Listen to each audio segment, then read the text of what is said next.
दिल्ली के पूर्व deputy CM Manish Sisodia की शराब घोटाले में गिरफ्तारी और अब ईडी के शिकंजे के बाद दिल्ली की सियासत फिर गर्मा गई है। इस बीच कांग्रेस नेता अलका लांबा ने मनीष सिसोदिया की हत्या करवाने के आरोप पर बड़ा हमला बोला है।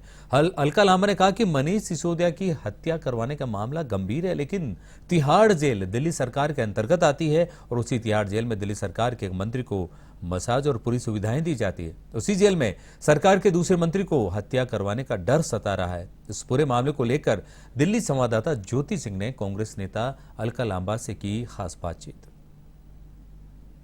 लांबा मेरे साथ यहाँ पर बातचीत के लिए मौजूद है। मैम, आम आदमी पार्टी के बड़े नेताओं की तरफ से एक गंभीर आरोप लगाया जा रहा है केंद्र सरकार पर कि मनीष सिसोदिया जो इस वक्त तिहाड़ जेल में है, वहां पर उनकी हत्या की जा सकती है। आप कैसे देख रही हैं इस? देखिए, आरोप बेहद ही गंभीर हैं, पर आम आदमी पार्टी खाली आरोप लगा के मीडिया में भाग गई, छुप गई, कहाँ है मालूम नहीं है। मैं सुझाव दूंगी अरविंद केजरीवाल जी को, बहुत गंभीर आरोप है। आपके पूर्व उप मुख्यमंत्री बड़ा नेता तिहाड़ में हत्या हो सकती है, और वो तिहाड़ जेल जो दिल्ली सरकार के अधीन है, वो डीजी जो आप नियुक्त करते हैं, अगर वो इतने नाकाम है और ऐसी हत्या होने की आपको शंका है तो तुरंत डीजी को हटाइए। और अरविंद केजरीवाल जी को सब मालूम है कौन हत्या करा सकता है, क्योंकि उनके पास सारी जानकारी पहले से रहती है, उनके सूत्र उनको बताते रहते हैं। तो उन्हें सुप्रीम कोर्ट जाना चाहिए, कौन कब कहाँ कैसे हत्या करा सकता है, कैसे हथियार पहुँच सकते हैं, सारी जानकारी उन्हें सुप्रीम कोर्ट को देनी चाहिए और पुलिस से, दिल्ली के मुख्यमंत्री को से पूछताछ भी करनी चाहिए। पर मुझे लगता है ये सिर्फ या तो मुद्दे से भटकाने के लिए, क्योंकि आम आदमी पार्टी आरोप लगा के आगे बात ही नहीं कर रही, तो ये सिर्फ मुद्दे से भटकाना है। सच ये है कि दिल्ली की सरकार शराब नीति को लेकर पूरी तरह से घिरकर बेनकाब हो चुकी है।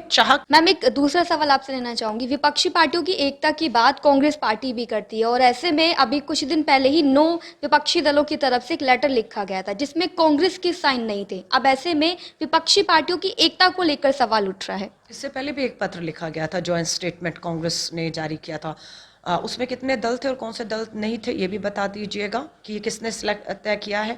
और जहां तक कांग्रेस की बात है, मैं डंके की चोट पे कह रही हूँ, खासतौर से भारत जोड़ो यात्रा के बाद कह रही हूँ कि देश के अंदर भाजपा से लड़ने के लिए एक इकलौता मजबूत विपक्ष राष्ट्रीय स्तर पर है, तो उसका नाम है भारतीय राष्ट्रीय कांग्रेस।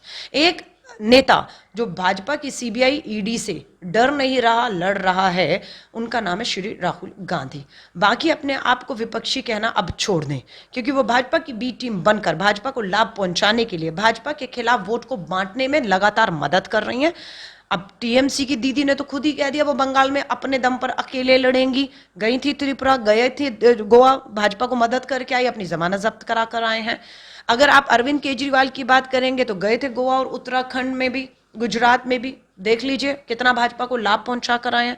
जहां हमारी सीधी लड़ाई हुई है भाजपा के साथ कांग्रेस की, जैसे हिमाचल, हमने बिल्कुल औंधे मुंह आकर भाजपा महंगाई बेरोजगारी के मुद्दे पर हारी है। तो विपक्ष देश में अकेला एक है जिसका नाम है भारतीय राष्ट्रीय कांग्रेस, बाकी सब धोखा है। धन्यवाद हमें वक्त देने के लिए। तो ये थी मेरे साथ कांग्रेस नेत्री अलका लांबा। दिल्ली से ज्योति सिंह, A1 न्यूज।